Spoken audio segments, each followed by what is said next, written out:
As we walk around Nuka World with Kate here in the totally lore-friendly armor and shit we have on her, we start walking around this room, looking around and noticing this looks like an elevator. Similar to the ones in the Institute? Perhaps. As you can see here, there looks to appear a hazmat suit. What could possibly someone need with a hazmat suit here? If we look at these pieces of papers, we can't see anything. Oh no, there is a robot we need to kill. Oh, that was close. We could have died. As you see here, there is a ProSnap camera right here. I wonder if a tourist was possibly going to buy this. But why would they need a laser rifle in here? It's a children's attraction, after all. We furthermore continue over here and find some weird-looking space rock. A Mr. Frothy with a enhanced targeting card. We pick that up, including the steel. And we also grab a power relay core fuse and 3 steel from another. Proceed to walk over here and get the vacuum tube and the fuse. Wait, is this a first aid kit? With a blood pack and a stem pack. Interesting. Intriguing. Very intriguing. We continue onwards, moving around, and we wonder, were these people still standing in line for this elevator? Even after the bombs fell? Perhaps we won't know. We can also find a Nuka World Park map pamphlet right here, where this lady is at. However, we have already collected multiple of these, so we must do the thing that people need to do with these things if you already have duplicates of. That's right, you thought I was going to throw it over the edge, but no, I'm Oxhorn. I must pick it up and take it again, because science and it's class. Moving forward, we walk into this other room. We see a terminal. We'll come back to that in a second. Over here we find multiple Nuka-Colas, a Nuka-Cola Victory, a Cherry, a Quantum, and a normal one. Man, beautiful. Anyways, we walk back to that terminal now. If we open the terminal, it seems to be the manager's terminal according to the top. It's the Starport Nuka World terminal, specifically for the management office. We furthermore continue to open up the first file. But before we do that, let's look around at the options we have. We have the ability to exit, as seen here by tab out, or load a holotape by pressing R. As you can see, this terminal is labeled Welcome to Robco Industries TM Terminal Link. Starport Nuka Management Office, which we can only assume is the Nuka World Starport Management Office. Proceeding, we open up the outbound communication GH70010101. Could it be possibly related to Vault 101? As we open it, we read to Peyton Huxley, Assistant Executive, Assistant to Mr. Bradburton. This is pinning over at Starport Nuka. We are experiencing all sorts of minor control malfunctions with the older model robots in the Galactic Zone. I'm sending over some of the incident reports. Nothing serious yet, but if Star Control ever loses its connection with these robots, I'm not sure what they'll do. Personally, I think our hardware is too far behind the software to have Star Control run the whole show right now. I know you don't want to hear it, but we really need to shut down the Galactic Zone and do a major overhaul before we have a catastrophic failure. Oh my, that sounds like the robots have gone berserk. Moving on, we open the second file, Outbound Communication GH700243. As to why the communication skips, let me do the math, 142 numbers in the very end. Last 3 is confusing and concerning, but we may never know the answer to that. We open it. To John Caleb Bradburton, CEO of Nuka World Corporation. This is pinning over at Starport Nuka. I'm sorry to have disturbed you directly, Mr. Bradburton, but we have a bit of a crisis on our hand over here. I'm certain your assistant can fill you in on the details if he hasn't already. I realize that Project Cobalt has been put a lot of our resources on hold, but if we don't get some help soon, this could get out of control. Star Control was never meant to handle this many robots at one time, and we keep being asked to add more and more older models to the system. Please approve my requisition for new staff and maintenance requests as soon as possible. So it seems like the Nuka World possibly was committing some sort of OSHA violation. Now we move on to the inbound communication, KLK 00901. From Ingrid Suvenstein, Starport Nuka Technician. Ryan, Mark, and I are tired of fixing these robots and getting them to play nice with Star Control. The new system has put a strain on their control modules, and some of the older models just can't take the extra load. We're behind schedule as it is, and now you want to chaperone tour guides through Star Control? If you want this stuff fixed quicker, you need to hire more staff or get to the bottom of why our purchase orders keep getting held up. It sounds to me like there's a lot more issues here. Maybe in this final terminal entry we can find out more. Inbound communication KLK 00944. And again, we have the weird jump between numbers here, as you can see. 43 this time.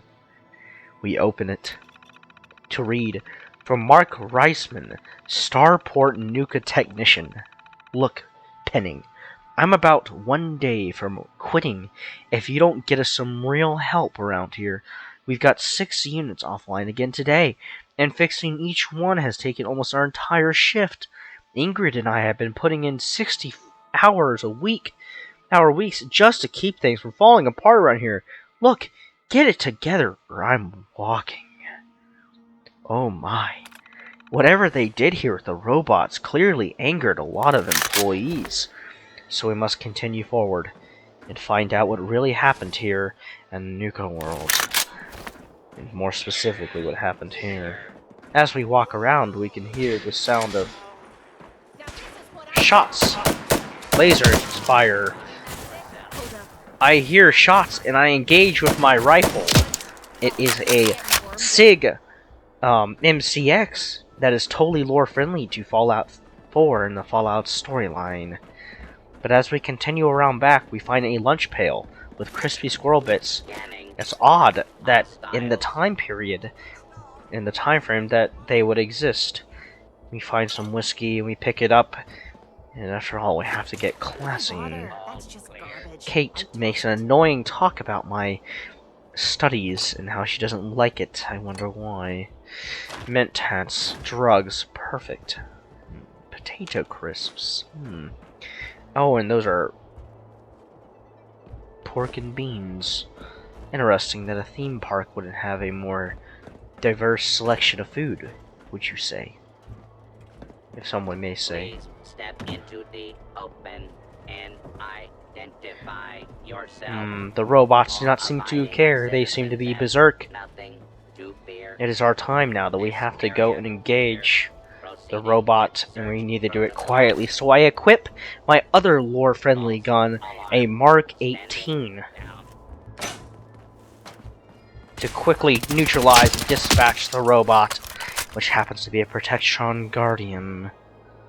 Looking around, I can see that there are handcuffs. Why would they need handcuffs in Nuka World? We're also going to collect the mole rat teeth, which don't make any sense, but we're going to go with it. As we can see, there's a Nuka-Cola lunchbox. We open up and find a baseball. We pick up the baseball, and we continue on. A robot suddenly opens up, and I engage with my totally realistic and totally lore-friendly gun. It's so suspicious about what has happened here. As you can see, I find another Nuka-Cola lunchbox, and out of it comes an ice-cold Nuka-Cola quartz. We're going to look through here and see there's nothing in that one. And we're going to continue forward to pick up the microfusion cells, biometric scanner, and steel. We're also going to continue to grab the fight ladder and everything else. As we can see, there's also a weapons workbench here. We're going to go into the weapons workbench. And we're going to go in here and edit our weapons in the middle of an area because this makes perfect sense for what we are here to do. As you can see here, I have named this gun Valkyrie because for some reason I have no idea, and I never will understand why I did it myself. As you can see here, we have a gun called Ruger Pride, which is named after a real-world gun. Whoa, it totally exists. Blasty Boy here. It seems like a child made this. It's not as classy as me. Maybe I should not let my kids play on my computer anymore. Anyways, we proceed to equip the shotgun, as it is very evident that we need something with more blasting power. As you can see here, we find a cap stash, but we also find a gas bomb, which we pick up and take some 2-2 nucleade. We can proceed to pick a lockpick, which I could literally just shoot because of my mods, but in the sake of being more friendly into the lore, we need to open this the right way. As you can see, I get it first try, and I pick up 3 fusion cores. Then I proceed to pick up a fragmentation grim, another gas bomb. Right here we find a book called Scav, issue number 1, which increases speech challenge success chance. This is going to be very, very useful, I assume. We proceed to walk over and we find a dead traitor! Oh well, not my problem. That's unfortunate. Nuka-Cola Dark, which is the alcoholic version of Nuka-Cola, in case you did not know. Then we find another traitor dead with a bunch of bottle caps. We also find some 45 auto and 5mm, and also some plasma cartridges. Interesting. I wonder how the raiders took them over when they had all these weapons. We may never know the answer to that. We walk over here and we see yet another part for the star control. Star control. Are you kidding me? It stinks in here. Kate thinks it stinks in here. I wonder why. Maybe because it couldn't be possibly trash right here, Kate. Anyways, as we have now found the other star core, now we have to go proceed to the next objective, which of course is finding a way to get upstairs. As you can see here, I keep collecting things. I find a stem pack and the plastic bowl. Now is a good time to quick save, which for some reason I'm not able to. So I will auto save by opening my Pip-Boy, in which case it's a Pip Pad. As you can see there, I have found, it looks like a piece of power armor in there. Exo 1 perhaps? Maybe. We are not sure at this time. We continue forward, looking around, trying to find out what possibly could be in here. Wait. Oh, I thought that was a Robo-Brain. Oh well. Man, Bethesda's amazing writing is quite amazing. Find another star core here and find some iguana bits. And a woman's body named Kendall Alston. As you can see here, well, the most useful item, or a man, I don't know what he is. He or she appears to be a man. Anyways, we pick up out of him the most useful items, like we'll use oil can and a toothbrush. And also an empty Nuka-Cola bottle from a trash can. Jump behind. You're just wasting space. You literally have no idea what you're talking about, Kate. We're going to now add all the star cores to each of the parts where they're supposed to be. As you can see, I'm walking around, and this is a very unique story design for the game. I have no more star cores, it appears, but that is okay. We will find out how many exactly we need momentarily.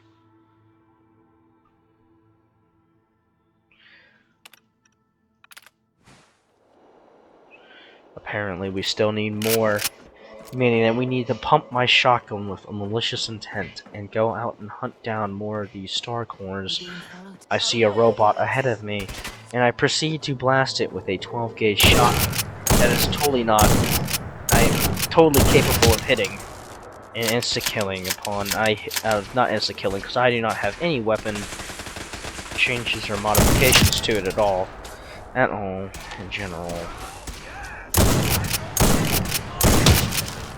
As you can see, I am clearly hitting it, judging by my hit markers that totally exist. Yes. I reload my shotgun with malicious intent. as I proceed to find a Nuka-Cola recipe and another park pamphlet, which I must collect in good Oxhorn fashion. As you see, I proceed to move along. As you see, I've got a cappy red jacket. And we see a safe, which is an expert lock. We proceed to think, should I open it or should I wait? I must open it, if I can. As you can see, this is an expert lock, meaning that it should be impossible to open unless you're really, really good at this game and spend absolutely play no other game other than Fallout 4. I pick up this, and I pick up all that. I proceed to continue looking.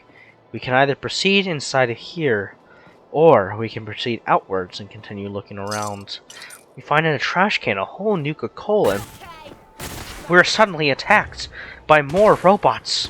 It becomes apparent that the robots do want us in here, but we have to tell them that we kindly do not care about their opinions, and we will continue to do as we please. As you can see here, I have collected so many items, but at the same time, I must level up. I must proceed to do everything I can to make sure I can carry everything and all my items I need. But it appears that my strength is actually max level and I can no longer do that. What perk shall I choose? It appears to me that there's no perks I really want to choose. As you can see...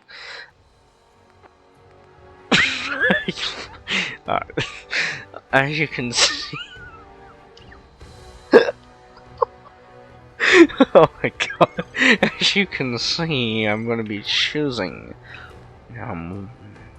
we're gonna choose Hacker. And for no reason other than we just need a perk. Oh, as you can see, I found a souvenir teddy bear. It looks like children once went to this park. As you can see, there's more map pamphlets, and I must pick them up. Except for this one, because apparently I cannot pick up... No, never mind, I can pick it up. Perfect. It appears to me I was in the right, and I could indeed pick it up. And there's another souvenir teddy bear, but I cannot get it. As you can see, I quickly dispatched that enemy. I almost died in the process. Despite what some may think. I actually am very, very low level right now. As you can see, I continue up here when I realize this door leads to one of the other spots. I need to go get a star core. But unfortunately, people, for now, this ends our investigation into Nuka World. As you'll have to catch me next time in our next video. Subscribe to me, Oxhorn, after I complete this video. As you can see, I can concur, I have a very lore-friendly character. So thank you for watching, and stay classy.